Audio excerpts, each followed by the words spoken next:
Right, good afternoon everybody, and welcome to this Chain and Take Charities Group webinar. We're delighted today to have along to us to speak Dr Sophie Flemig of the Cattanach Trust. And Sophie is going to share some very practical insights into the grant giving process and from the perspective of a grant giving trust. And this is something that we know from working with our charity clients, that they've always got questions and queries about how they go on with their grant funding and how they go through that process. Sophie has been CEO at Cattanach since 2019, I think, and obviously she's very enthusiastic about all the work that Cattanach does in terms of the support that it provides through grants to working with young children. So we'll be interested to hear about that in terms of how they apply their grant making process. Now, what just in terms of the layout for this session, Sophie will talk for about 50 minutes or so, and we'll then have some time for questions thereafter, and we'll hope to finish around about 1:45 or so. So without further ado, I'll now hand over to you, Sophie.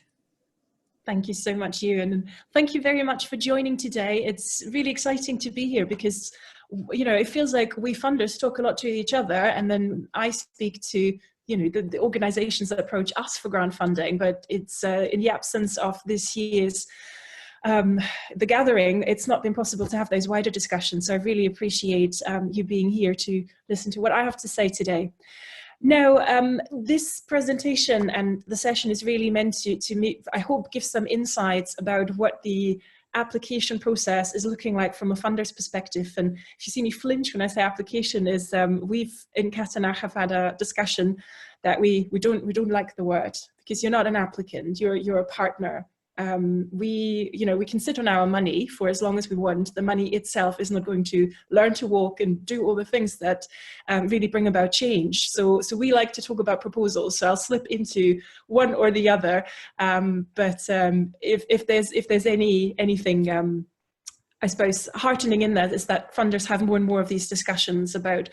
We acknowledge that there's a clear power imbalance, and we, not you, we need to do something about that. So this is the perspective that I hope to bring today too. Now, I have to apologize, I couldn't make the screen share work, which can be fully blamed on my Apple structure. So I have to do the annoying next slide, please. And thank you very much to Stuart for helping with that. So next click, please. Thank you, and you can click once more. So just by ways of background to Katana, so you can contextualize what my position is and maybe my bias, if you will. We are a Scotland-only funder, and we fund services and projects in the early years, so about preconception to 5 until children go to school. If you click again. Sorry, we've got an endowment of £24 million, which sounds like a lot of money, but actually, obviously, we would love to give out far more than the dividend income allows us to spend on an annual basis. And we've started using capital to make sure that it's not just about the growth of the portfolio. It's really about funding and making sure that change happens in Scotland for very young children. If you want to click again. So normally we would give out about £650,000 annually in grants. However, and I don't need to contextualize that, in 2020 it's been far more. So it's been just over £1 million, which you can see in our soon to be published annual report as well. Not that we are late or so, June anyway. So 650,000, so you can see we're in Scotland one of the medium funders, but by and large, if you think of the likes of the Robertson Trust, who give about the size of our portfolio in a year, or the lottery or so, we're quite a small fish, but that comes with some advantages as well. Next click, please. Last year, we've given out 59 grants, and that should be 2020, not 2021, my apologies. And if you click again, thank you. And since that was one of the questions that I received in advance, we had a success rate of 40%. So out of all the proposals that we received, 40% of those were awarded grant funding. And I would say that in most of the annual reports of the independent funders that are charities themselves, you should find an indicator of what success rates are for various grant programs as well, just for, I suppose, being able to contextualize you know, what the odds are, but I think there's a wider context, and I can completely understand that there's nothing more annoying than a funder can say, you know, you have a wonderful proposal, everything flows beautifully, we really want to support you, but I'm sorry, we still won't fund you. It is frustrating, and I'm not going to argue with that. I think I put the success rate in there as well in context with all the other numbers, because we have a finite budget, and very often we come to decisions where it's almost impossible to come to an end, but you know, someone gets the funding, and it's often, you know, we try to make it as transparent, as fair as possible. However, sometimes it just is a question of how much money is there to go about, and unfortunately someone won't get those funds. And again, this is not trying to say that funders should be let off the hook for their decision making, but it is getting tougher and tougher. Next slide, please. Right, so I wanted to start with our values, and Stuart, you can just click through those. Not because, you know, they're unique in any way. For us, it's about integrity, love, consideration, and hope. But it's really something that we hope to reflect in the way we grant and in the proposal process that we run.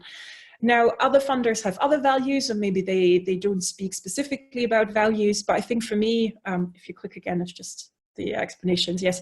For me, that's a good starting point. So, as I said, in an ideal world, we should recognize that we are in a partnership. So the funder is providing the funds and hopefully some wider support around the Funder Plus office, but really the work could never go ahead without organizations who are working in communities, whether with children or you know, in terms of environmental protection, or all the myriad of amazing things that the voluntary sector does. So starting with values, your own, and understanding the values of a funder is, I think, a step that I haven't seen in any other, you know, sort of tick the box sheet come up, but I think it really pays off, because it will change the perspective of how you look at the proposal process. But hopefully also it's an encouragement for you to bring out your own values in the proposal and what you present to funders, and making them understand that, you know, this isn't, I mean, this is the difference. It's the voluntary sector. It's important work, but it's work that is also delivered with an enormous amount of passion and heart, which I dare say not all of the private sector has. So the starting point of values, I feel, it's always really special to see that shine through a proposal that we get. Next slide, please. Now, I said using the elevator, you've probably all heard of elevator pitches. So it's this situation that you run into a lift, as we would say, and you have that opportunity to talk to this philanthropist or funder, and you've got 30 seconds to get across what it is that you do, why you do it, why it's important, and really why they should give you money. Most applications or most proposal processes don't start with that sort of setup, but I find it a useful exercise before you start writing anything, to have an answer for yourself. So if you think, if after this presentation or after this seminar, you take 30 seconds of your time, could you express in 30 seconds what your organization does, why it does it, and why that's important? It's really, really difficult. So I usually go with Cattanach, is a Scottish early years funder that gives out funding to registered charities working with children from preconception to 5. Is that a good one? Probably could be better, because it doesn't talk about the change we make or anything of that sort. So it's a difficult exercise, but what it also allows you is to be really clear, if you have your elevator pitch set up, that you take over the prime real estate, which is usually the first part of a proposal, whether it's individual boxes or whether it's a free flow form. The first thing people see is what gets them hooked. So if you have a really good elevator pitch, if you've got a really good, very short way of getting across the core of what you stand for, you immediately get people in the right frame of mind. So that prime real estate on the proposal at the very front is easier to fill if you've got a clear elevator pitch to yourself. If you click on, please. Now, the STAR framework, some have probably heard about, is an interviewing framework. So the STAR stands for situation, task, action, result, and reflection. Now, I'm not saying that you should religiously follow that, but I find it's actually quite helpful for elevator pitches too. So what's the situation? What are you, what's the issue that you're addressing, or what do you want to promote? What are you doing for it, and what are the results? Reflection, where if you've got space in the 30 seconds, then that's a bonus, but it gives you a little bit of a framework that you can work with. Next slide, please. Now, understand the funder. So you can just click on Stuart, thank you. I think most of the organizations that come to us with a proposal do that anyway, but I'm later going to tell you to state the obvious, so I'm going to do it too. I know that particularly, so if you are a fundraiser yourself, then there's probably a whole list of different funders that you're working with or you're working towards, and I would imagine it's quite easy to lose sight. But equally, if you don't have fundraisers and this is something you do above and beyond all the other things that you do with client service users, I can imagine, it's easy to lose sight of what specific things is it that the funder is actually trying to do themselves. So I've put a picture from our website down here, so it's a bit small, but you can see the About Us section, and really, I suppose it's that narrative that you're trying to pitch for. So what change, or what issues, what overall strategy is it that the funder is trying to promote? How do they do that? And how does your work fit with that? That's obviously the key question. So we talk a lot, for instance, to give you an example of how I think that matters and can make your grant application or proposal even better. We talk a lot about co-production and, wanting to work directly with the families. So if for any proposal that comes to us that shows how you as an organization share those values and do exactly the same. So it's really important to you too that you respond to feedback, or even more so that you co-produce with your stakeholders, with your clients, with your service users, then that's amazing. And you can even say in the proposal, just like yourselves, this really matters to us. For us, you'll see lots of infant mental health, attachment, these sort of things. And I'm not suggesting that it's about, the tick the box, you've now got the word in there. But if there's something that resonates with you when you look at the materials you can find about the funder, then what better way than to pick that up and actually tell them, we really like X and we're working towards that too. Next slide, please. Oh gosh, I don't know how Chris Whitty does that. So the next one is hit the brief. And again, I think this is a really, really, really difficult exercise. So what is it that the funder is asking for specifically? Now, you may have, it might be a particular funding call. It might be, something that has a whole list of criteria laid out already. So for that, I suppose it's the obvious, does our project or our co-work or whatever it is that we're proposing to do, does it fit within that brief? And I would include, the values and the strategy, all of those things in there too. So are we a good fit, or rather, is this funding the right fit for us? And obviously, if there's something that doesn't sound particularly appetizing and that, you from a moral perspective don't think actually works, then that's, I think that's something that funders should hear as well. Are we getting things wrong? Anyway, so what is the funder asking for in terms of the brief, in terms of the criteria, but also in terms of the evidence that they're asking you to provide? So I would hope that colleagues are very clear on the expectations there. Are there any supporting documents? Are there references? So being very clear on what is being asked of you is, again, it's stating the obvious, but I would say from experience, that's probably the one thing that often gets missed, and that we then go back and say, oh, can you just specify, can you check? And then checking in if you're unsure. So I know most funders have some sort of either an information session, application clinics, or if that's not available, I don't think it can hurt to ask whether you can schedule a call. Now, we are as I said, very small funder, so that's possible. We can do that because we don't get hundreds and hundreds of proposals a year. That looks very different for different funders. But again, there's no harm in trying, and it's definitely not going to be held against you if you say, look, we're not entirely sure whether this is this is the right fit for what we're doing. Can we have a chat about it? There's also, I mean, there used to be the opportunity to network at events and just have that conversation to say, do you think that that sounds like something you might be interested in? But hopefully we'll be back in that position soon. Next slide, please.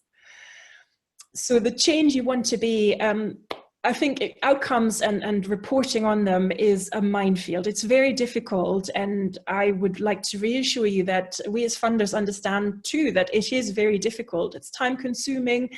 It's often messy. I mean, for childhood development particularly, we're asking for, in essence, we're saying, you know, we want to support very young children because of effects that in some cases you won't see for the next 20 years. So again, I'm speaking for us as a funder, but also loads of my colleagues, I would say that we want to be realistic, but we also would like you to be very clear. So what is it that you're working towards? And that sometimes, you know, I think my heart sings when I see something that's more on the side of, well, what change? We want children to be able to engage meaningfully with their peers and gain confidence, these sort of things. So what does good look like for you? That's, I think, where the starting point goes. What is the change that you want to see? And how will you know that you are on the right track?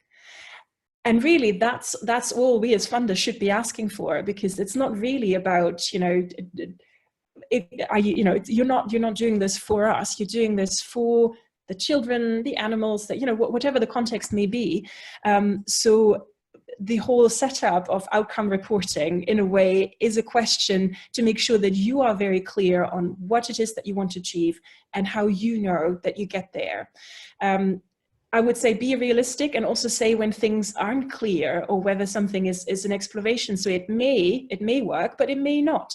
You'd be surprised that lots of funders are actually looking, you know, actively are saying in their strategies that they want to be taking risks, and they want to work towards a portfolio where they're allowing organizations to try out different things. So again, this is one where I think it's definitely worth having a conversation. If we click to the next one, please. Thank you. So stating the obvious, I said that before, it's really difficult to do, because if you are particularly working also on the front line, then so many things are completely crystal clear to you, but the person on the other side is going through between 20 and 200 proposals. So they may not know at the same level of detail how your work is working, what the wider contexts are. So it really never hurts to state everything, especially when it's obvious to you. And there's also something to make it easy for the funder. So if there's a particular order of things, and I know that sounds really tried, but if there's an order of criteria, if there's something that you need to demonstrate, just take it in in exactly the same order. If there are evaluation criteria that have been shared with you, make sure that you can read through it and tick them off. So it's about, I suppose, both in structure and in content, making it really easy for the funder to see just how amazing you are. So I suppose the counterexample is that, 10-page document that sort of shares everything that you do and all sort of little case studies, but there's no clear narrative to it. Now, if someone is reading 200 proposals, it would be very difficult for them to remember or pick up on things. So if it's important to you, say so. The key thing is, we're particularly passionate about, it really doesn't hurt to signpost, and thereby you make sure that the person on the other end, even, if they know that they've got 199 to go, they're contextualizing, oh, well, this is particularly important and this is crucial. Oh, now I'm getting it. So you see where the elevator pitch comes in here as well. Next slide, please. Here's another, I suppose, it's a way to make proposals richer, and I think in a way more reflective of the work that's being done. So for many of you, that will be the reality because you're wearing both hats, but particularly for fundraisers, I think it's that deep consultation with those that deliver the work, both with colleagues. So what matters to the frontline staff? How do they describe their work? What outcomes do they think they're bringing forward? And again, depending on the size of the organization and the type of work you do, that might be slightly different. So I would always go with what the frontline service says. So how do you get that across? And, you know, what are the things that are challenging, but also what are the things that are most important? And then also work with the service users. So I think one of the things that most funders will probably ask for, and if they don't ask for it specifically, then it's always worthwhile to include just how much how you consult with the people you work with, and how they shape the service and what your work looks like. And this might be one of those things where it's completely obvious to you, but this is, I think, the number one thing that we have to ask for more, sort of, how do you know that this works? And then usually we get an answer that says, oh, well, because, you know, we've had, you know, this sort of engagement, or we've got some service users members who are on our board, or, you know, 1,000 really amazing ways in which you are co-producing.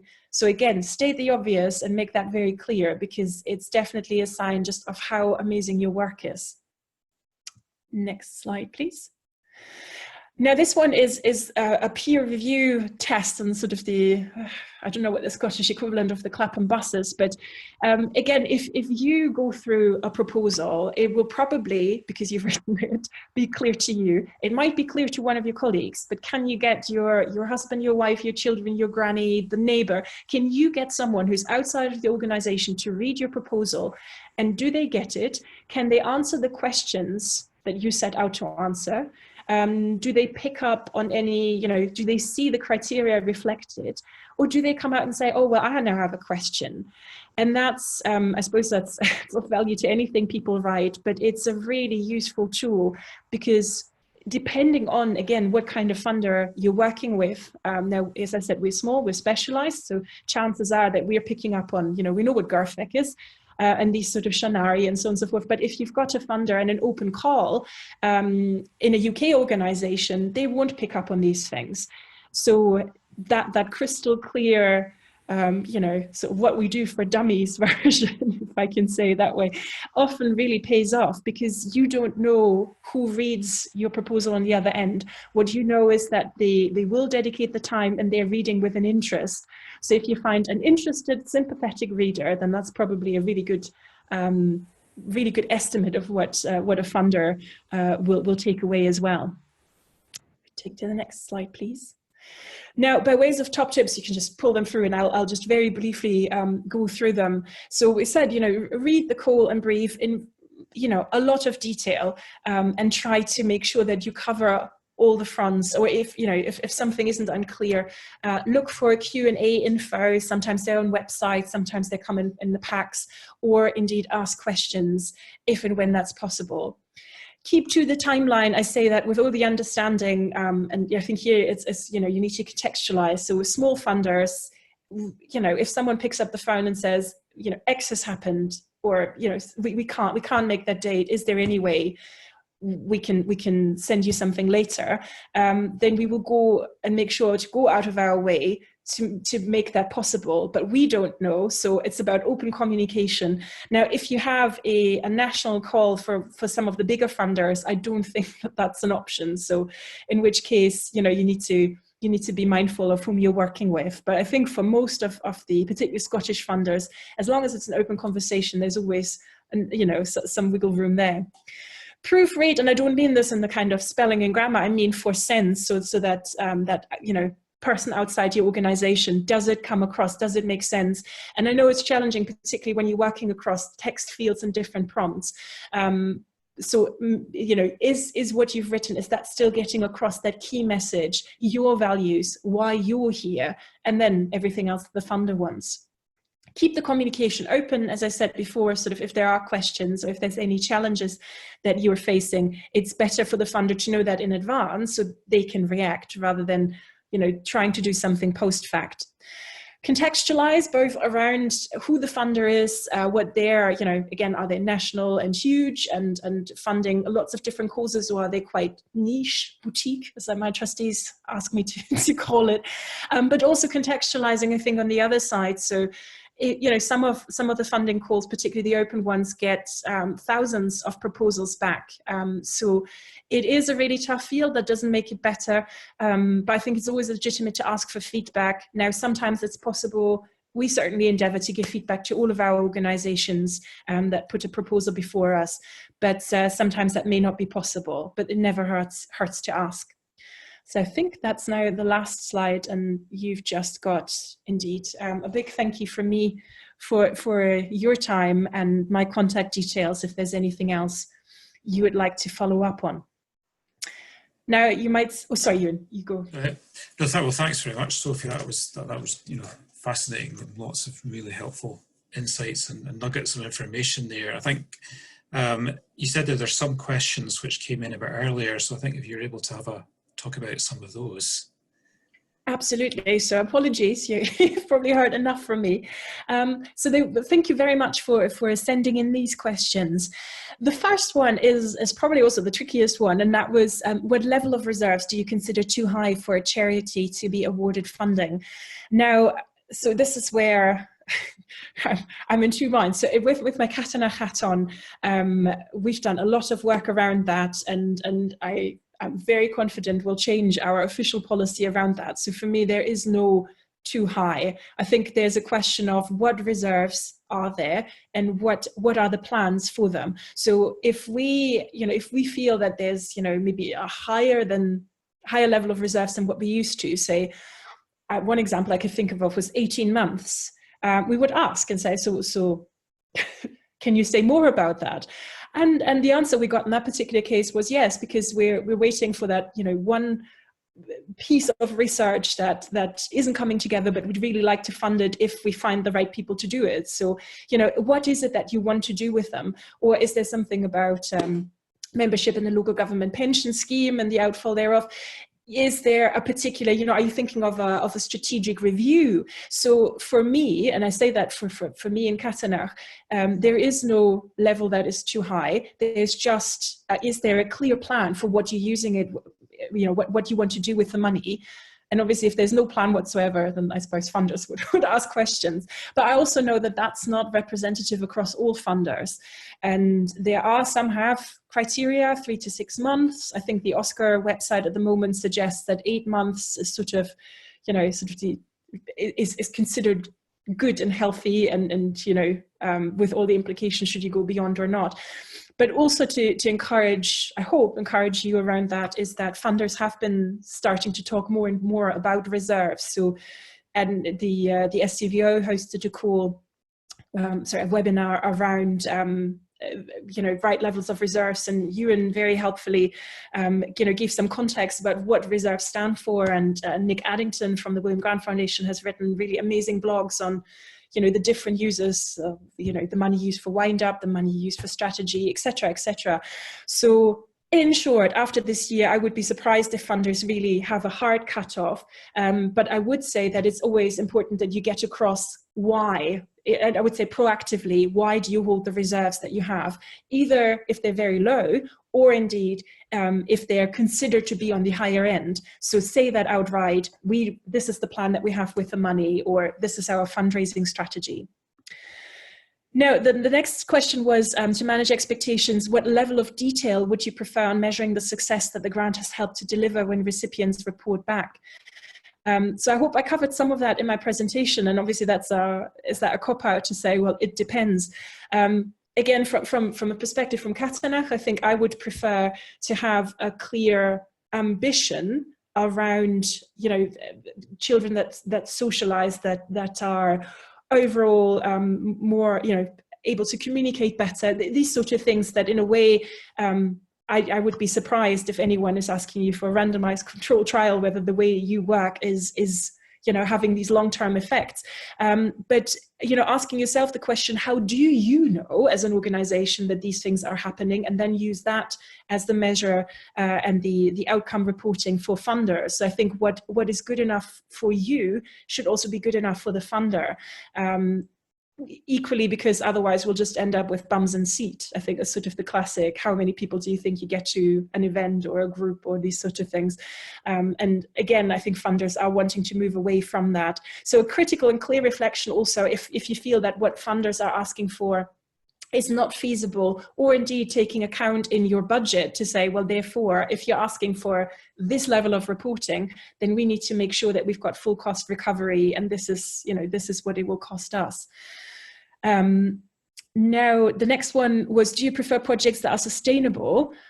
I suppose, so I can speak for ourselves, that would be lovely, because we work with children, and I think it's in many other areas, it's about their trusted relationships. So, however, I could think of many contexts where a time-limited project might actually be quite attractive. So, you know, particularly around the COVID recovery and all the various funds that have opened up.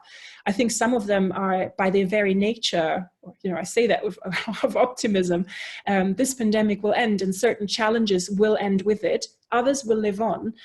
So I suppose for this, I would say, look at the specific context of the call and the funding that you're trying to put a proposal in for.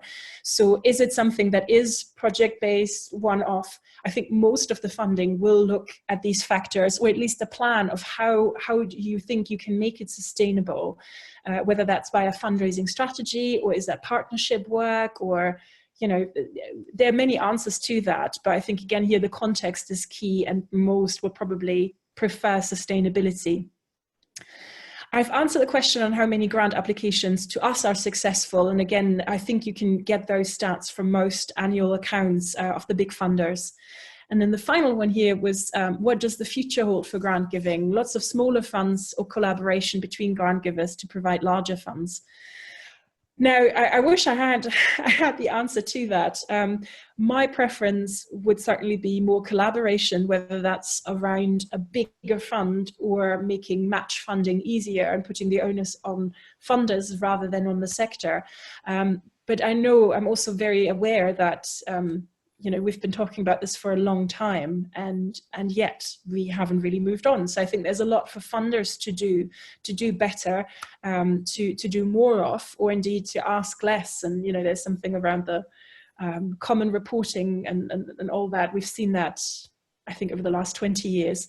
So again, to give some reassurance, these are questions that funders are asking themselves as well. And we're also acutely aware that the government, as one of the main funders, has taken an approach to smaller, more diversified funding. So as independent funders, how do we want to react to this? And we're grappling with that question.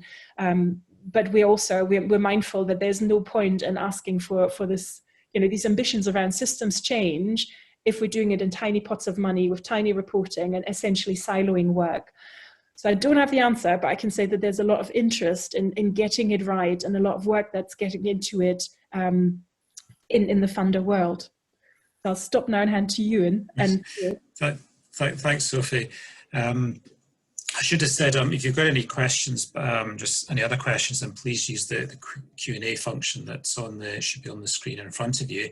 We do actually have one that has just come in, and it's asking Sophie if you could clarify your view on reserves, saying that Oscar says 8 months, and is that core costs or all costs? I don't know if you want to share any particular thoughts on that. Sure. So again, I don't think, I don't have the Oscar guidance in front of me at the moment, but from memory, I don't think it's even as specific as that. And this is the conversation we started, and Jude Turbine from Oscar was involved in the discussion. And so I know that they and the team are working on being a bit more granular and maybe providing some further insights. So I can't speak for the regulator.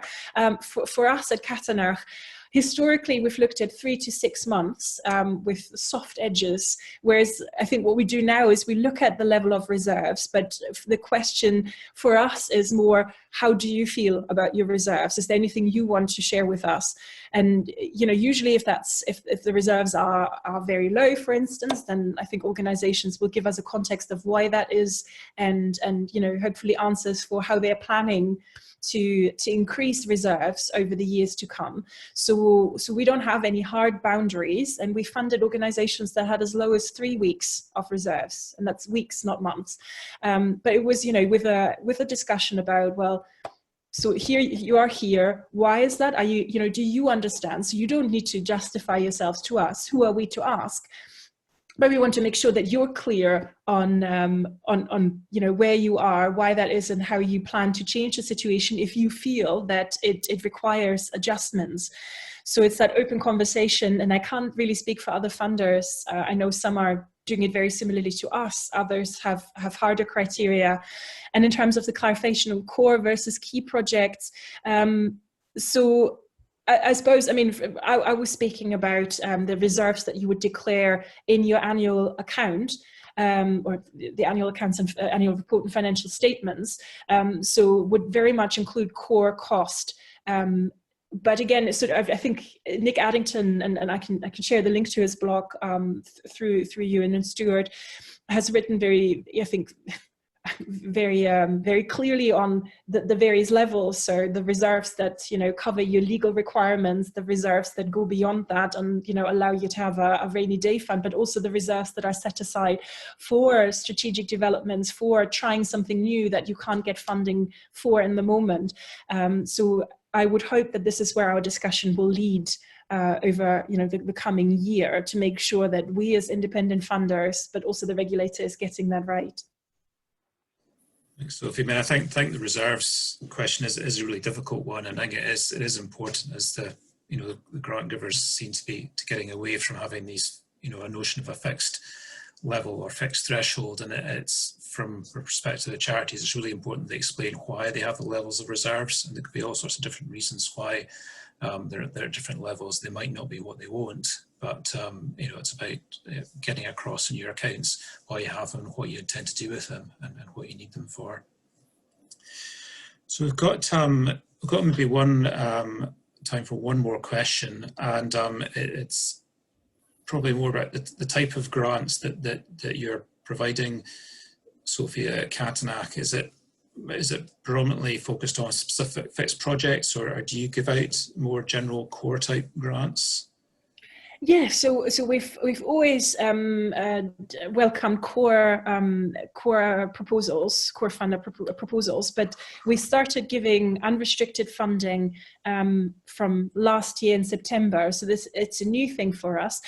So our default now is unrestricted, and we go down from there rather than saying it's restricted and then maybe it can work itself up. We are a specialized funder, so what we found, and again I need to credit Nick Addington for this, but we fund mostly in a category we call broadly restricted, which is because we are an early years funder. So if an organization approaches us that also works with older children, or holistically across all age groups, then our funding tends to be in the majority broadly restricted. So you can use it on anything, whether core or project related, strategic, it doesn't matter to us, but it has to be related to the 0 to, or preconception to 5s.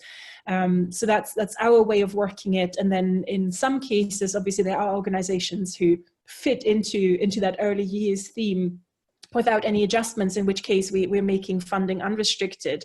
But I think over the last few funding rounds, I could think of one project that was restricted because of other factors. But other than that, I think it's definitely about the unrestricted funds. It's about that, the clarity, but also, allowing. So I've just been talking about reserves. So how are you going to build reserves if not through funding that is unrestricted and allows you to build that up? So again, funders are talking more and more about it. Whether we all do it, I'm not entirely sure, but it's definitely in a very clear track that this is where funding needs to go.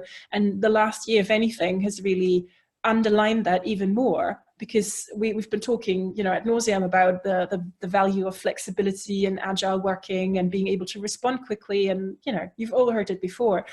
But we can't expect that if the funding dictates what you do. How are you going to be flexible in a fund where every pound is already spoken for, and there's very limited ways in which you can be agile? So again, I would hope that that's one of the clear learnings from the last year, that funders need to, if we're asking for agility, we need to fund for agility. Right. Well, thanks, Sophie. I think that's just us pretty much out of time now, but really useful insights there, and lots of things that, you know, you wouldn't normally know about the process. And I'll not use the word applicants, but proposers looking for funding. And I particularly like the idea. It's almost like an integrated approach. So you're aligning yourselves with the values of the funders, but you're also looking right the way down to the bottom, to the actual front line, and making sure that you're building into your proposals what the sort of the end user effectively is how they will benefit from the funding. So I think really helpful to get an understanding of that and the whole process. And also the questions, lots of questions there, and really useful to get to get some more information on those. So I think that is us. And again, thanks very much, Sophie, and very grateful for you to coming along and speaking today. It's such a pleasure, and I've just, so for the questions that we don't have time for, please do feel free to email me. I'm sure Stuart and Ewan will forward the slides, so just drop me a note, and then we're very happy to answer any further questions, or indeed take some feedback. So I think one thing as funders we don't get enough of is feedback, so very happy to get your reviews of how well we're doing or not. Thanks everyone. Bye for today. Thank you. Bye-bye.